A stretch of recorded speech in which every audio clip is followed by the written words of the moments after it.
Live TV, सच सबसे आगे। नमस्कार, मैं हर्षिता सिंह और आप देख रहे हैं the live TV. Madhya Pradesh के एक गांव में रहने वाले गोंड जाति के 14 परिवारों को 2 सप्ताह से अधिक समय तक सामाजिक बहिष्कार का सामना करना पड़ा। क्यों झेलना पड़ा, इसकी वजह जान के आप हैरान हो जाएंगे। इसकी वजह सिर्फ ये है कि वो गांव में दुर्गा पूजा के उत्सव में जो 200 रुपए का योगदान देना था, वो योगदान दे सकने में वो सभी परिवार असमर्थ है। ये कैसा योगदान था वो भी आप जान लीजिए।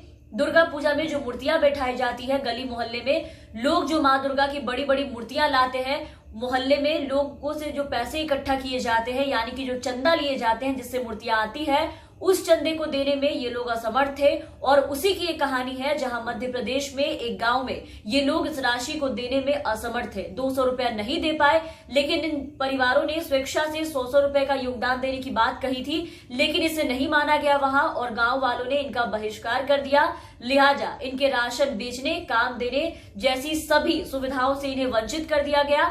हर तरह की सुविधाओं से इन्हें वंचित किया गया गांव में। और अब जरा सोचिए कि क्या सोच होती जा रही है आज लोगों की। मतलब कोविड-19 कोरोना की मार से, लॉकडाउन से बुरी तरह हर कोई प्रभावित हुआ और ऐसे में सभी के काम धंधे चौपट हुए। खासकर समाज का जो गरीब तबका था, इन तबके के लोग, उन पे बहुत बुरा प्रभाव पड़ा इस लॉकडाउन का। दाने दाने को मोहताज हो गए ये लोग। कई दिन तक इनके घर में चूल्हे नहीं जले और ऐसे में 200 रुपया देने में असमर्थ हुए।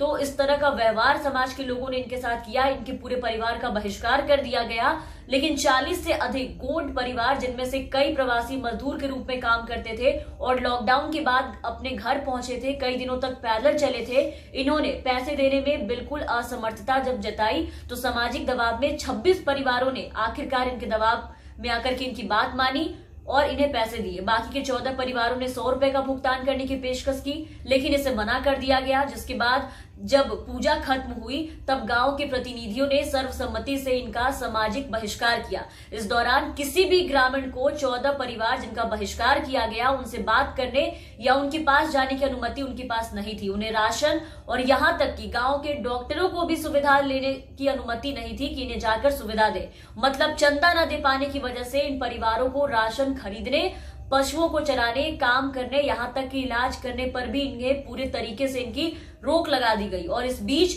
इन लोगों को कैसी कैसी परिस्थिति से गुजरना पड़ा, सुन के आप और भी ज्यादा हैरान हो जाएंगे। कई लोगों ने अपनी अपनी हालात शेयर किए मीडिया से। उनमें से एक थे लकड़ी के डिपो में काम करने वाले। उनकी कहानी हम आपको बताते हैं, जिन्होंने बताया है कि लकड़ी डिपो में काम कर रहे किसी भी मजदूर को उनके साथ काम करने की मंजूरी नहीं थी। उन्होंने कहा कि डिपो में कोई भी उनके पिता के करीब नहीं आता था। लकड़ियां के जो गट्ठर होते हैं वो बहुत ज्यादा भारी होते हैं। उन्हें उठाने के लिए जो लोग होते हैं वो एक ग्रुप में, समूह में काम करते हैं, लेकिन उनके पिता को अकेले काम करने को कहा गया। लकड़ी का गट्ठर अकेले उठाना पड़ा। और इसी तरह जब उनके पिता बीमार पड़े तो बीमार पड़ने के बाद वो घर खुद संभाल रही थी। अब जरा सोचिए कि एक महिला जो कि अपना घर खुद संभाल रही है, 200 रुपए का भुगतान करना उनके लिए मुश्किल था। उन्होंने बताया कि पिछले साल भी उनके परिवार का बहिष्कार कर दिया गया था समाज वालों की तरफ से।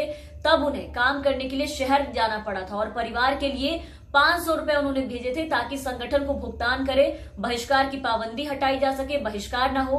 मतलब बस चंदा देने के लिए और सामाजिक बहिष्कार से बचने के लिए लोग इतना जुल्म सितम उठा रहे हैं। जैसे कि इन्होंने बताया कि पिछले साल की कहानी, यानी कि सालों से ये कहानी चली आ रही है, लेकिन प्रदेश के मुखिया या प्रशासन पूरी तरीके से हर कोई इससे बेखबर नजर आया। और हमारा समाज और लोग इतने गिर चुके हैं कि इनके लिए इंसान से ज्यादा, इनके हालात से ज्यादा, इनकी परेशानियों से ज्यादा इनके लिए पैसे मायने रखते हैं।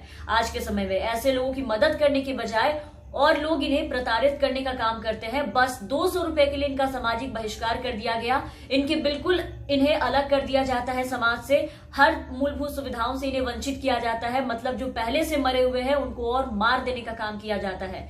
ऐसी तो मानसिकता हो गई है यहाँ लोगों की। लेकिन फिलहाल अब इस मामले में इस बार संज्ञान लिया गया है। लेकिन मध्य प्रदेश में ऐसी जातियों के साथ अक्सर दुर्व्यवहार की खबरें निकल कर आती है और ऐसे ही इसे नजरअंदाज किया जाता है। पिछले बार भी दलित समुदाय के साथ क्या हुआ था आपको याद होगा कि उन्हें किस तरीके से खेत में काम करने पर उनके साथ मारपीट किया गया था, उनके बच्चे रो रहे थे। लास्ट में जो पति पत्नी थे वो प्रताड़ना से इतने तंग हो गए, किस तरीके से उन्हें मारा गया। आपने देखा कि लास्ट में उन्होंने जहर खा लिया और उनके बच्चे उनसे लिपट कर रो रहे थे। और उस वक्त भी आपने देखा कि इस पूरे कारनामे में प्रशासन का ही हाथ था, जो किस तरीके से उन दलितों को पीट रहे थे। लेकिन वहां की जो सरकार है मध्य प्रदेश की, वो पूरी तरीके से इससे बेखबर नजर आए। और तो और जब उनके जो मंत्री होते हैं, जो नेता होते हैं, जब उनसे पूछा जाता है इसके बारे में, तो वो साफ कहते हैं कि ऐसी कोई खबर उन्हें पता नहीं है।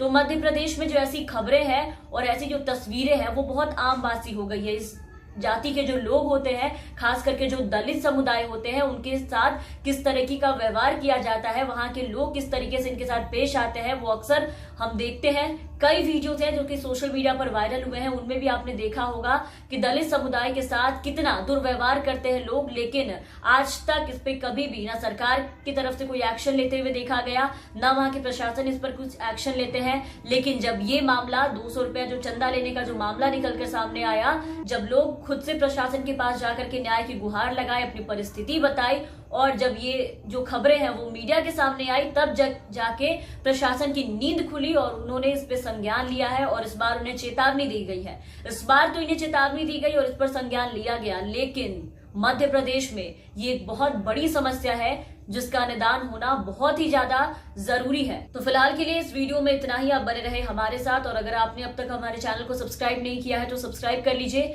साथ ही बेल आइकन जरूर दबाइएगा ताकि हमारी हर अपडेट्स आप तक पहुंचती रहे। धन्यवाद। लाइव टीवी, सच सबसे आगे।